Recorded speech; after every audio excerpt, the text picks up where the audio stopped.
Hello, Liverpool fans. The Premier League season is over, and Liverpool just produced one of the worst title defenses in recent memory.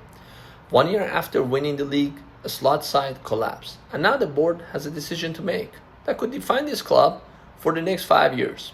Here's what makes this complicated. There's still a real chance the slot keep his job. The board hasn't pulled the trigger yet, and that in itself is a problem worth talking about. But before we get into the boardroom, let's settle the football question first.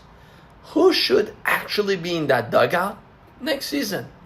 Today I'm breaking down 5 candidates through 2 lenses. A style fit for Liverpool's system and squad, and entertainment value. Because Anfield has a standard that last season made a mockery of.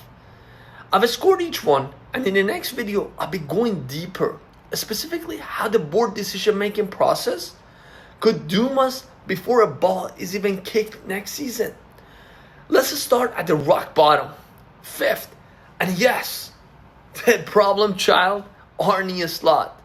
The argument for keeping him is simple.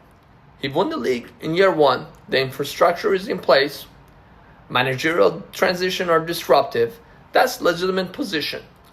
But here's the analytical problem. What we saw this season wasn't a blip.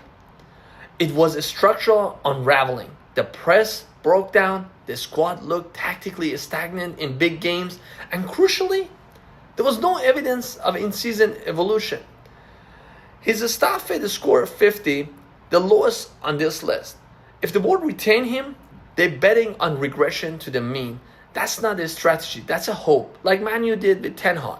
4th, Luis Enrique, tactically elite, handled big egos well, and his PSG work shows he can operate at the highest level of European football. So why is he 4th? Identity mismatch. Liverpool's DNA, built over a decade under Klopp, is vertical, intense, emotionally driven. Luis Enrique's system is more positional and patient. Stafford is 65.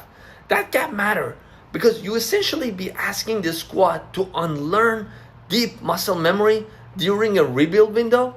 High ceiling, but a costly transition with no guarantee the players buying fast enough. 3rd, and the most analytically undervalued name on this list, Sebastian Hoeneß, a Stuttgart coach. He's great with modest resources, constant squad turnover, and yet he consistently produced teams with exceptional structural clarity. Every player know their role, attacking rotation are coordinated, pressing is balanced, not reckless. Staff fit 75, entertainment 8 out of 10, which reflect how genuinely watchable his teams are. His noted weakness is mid-game adaptation at the elite level, and that's a real concern in Champions League knockout football. But his player development record is exceptional, and in a squad that need re-energizing rather than rebuilding, that matters.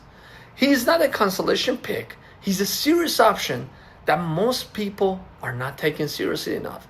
2nd, Andoni Areola. The 95 style fit score tells this story. If you drew a Venn diagram of Klopp's Liverpool and a modern tactical evolution of it, Areola sits right in the middle.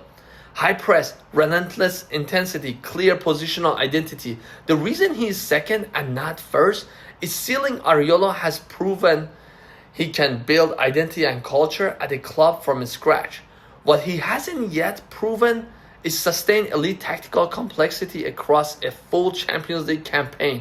The tools are there, the track record at the very top isn't fully written yet. But of all the candidates, he is the one who would have Anfield alive from match day 1, and right now that emotional reset matters. And the top pick, Nagelsmann, start fit 90, but the number that matters most isn't on the graphic, is adaptability.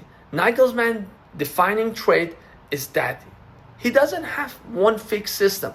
He builds a structure around available personnel and evolves them mid-season.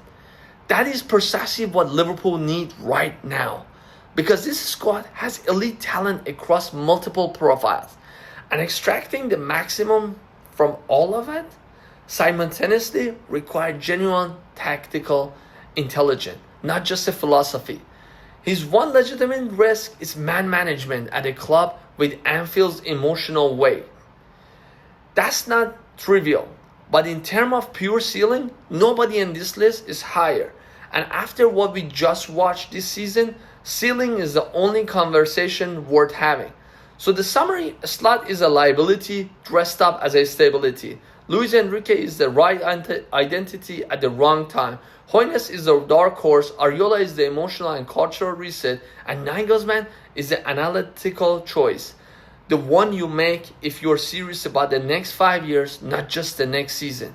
In the next video, I'm going into the boardroom, how Liverpool decision-making is structured, their transfer committee, and their reluctance to make hard calls fast could be the thing that doom us before the season even starts.